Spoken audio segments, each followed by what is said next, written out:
इसमें मैं हूं या आप हैं? जब उस चीज की शुरुआत हुई, जब तो वो नहीं था। अच्छा, ये बताइए आप कि सिवाल खास में कौन सा ऐसा काम है जो अधूरा रह गया,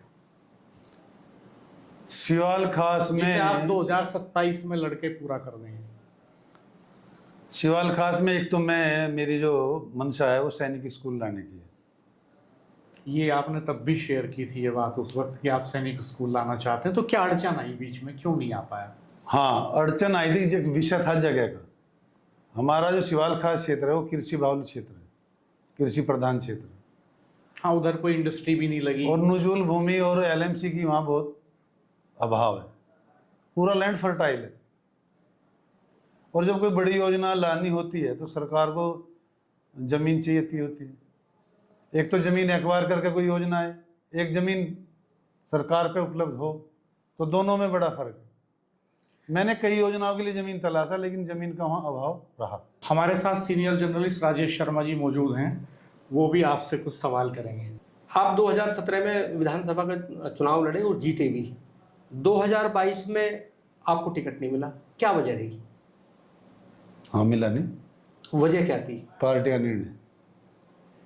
2027 में चुनाव लड़ोगे? बिल्कुल, यदि पार्टी लड़ाएगी तो लड़ूंगा। किस पार्टी से लड़ोगे? बीजेपी। लोग तो ये भी कह रहे हैं कि आप जो है गठबंधन की ओर भी आपका कुछ रुख है। वो ऊपर के लोगों का निर्णय जो भी होगा मैं मानूंगा उसको। जब आप 2017 में विधायक बने तो विधायक बनने के चंद दिन बाद छुर में पथराव हुआ आप पे, तो क्या घटना थी? छुर तो जो कि शिवालखास विधानसभा का गाँव है। वो कोई प्री प्लान घटना नहीं थी, वो शराबी आपस में लड़ रहे थे, उनका डंडा मेरी गाड़ी में लग गया। आप पे ये आरोप लगे, बहुत सारे लोगों ने बताया कि जब 5 साल आप विधायक रहे तो अपराधियों का जो अपराधी कोकस भी आपके आसपास रहा, तो क्या है सच्चाई, क्या है उसकी? कोई एक घटना बताओ जो किसी को परेशानी हुई। लोग कहते हैं कि कुछ अपराधी सेगमेंट था, आप जो है उनके आसपास रहते थे। नहीं, उनके आसपास रहने से किसी का कोई अहित हुआ हो तो मैं जानना चाहता हूँ। लोगों के ये भी आरोप थे कि विधायक जी जब बात करते थे तो बड़े लोगों की सुनाई होती थी। ऐसा नहीं है, मैंने हर आदमी को सुना, छोटे को पहले सुना। शिवालखास विधानसभा में सबसे ज्यादा गैंगवार होती थी, सबसे ज्यादा। क्या कुछ ऐसे कुछ मतलब कुछ ऐसे मामले हैं जहां आपने समझौता कराया हो? हाँ हैं, कराया में। कितने समझौते कराए आपने? बहुत सारे समझौते हैं, 4-5 हैं, बड़े हैं 4-5 तो।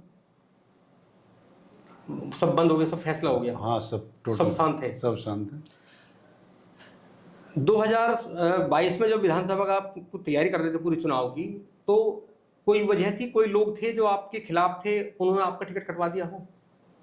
ये तो नहीं मैं कह सकता, लेकिन हर एक नेता से कोई ना कोई बड़ा नेता जुड़ा रहता है, और हो सकता है कोई उनसे भी जुड़ रहा हो जिनका हुआ। 2022 के विधानसभा चुनाव में आप पे ये भी आरोप लगा कि जो उस समय बीजेपी के वहां उम्मीदवार थे जी, वो हारे, आपने चुनाव में प्रचार नहीं किया। प्रचार के लिए उन्होंने मुझे इनवाइट ही नहीं किया, नहीं बुलाया ना।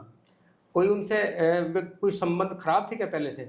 नहीं, बढ़िया थे। कोई प्रतिद्वंदता थी? नहीं। 2027 का चुनाव आने वाला है, तो आपको क्या लग रहा है कि जो शिवालखास विधानसभा सीट है वो बीजेपी के पास रहेगी या लोकदल के पास रहेगी? ये तो बड़े नेता तय करेंगे। कोई ऐसा सोचते हो कुछ?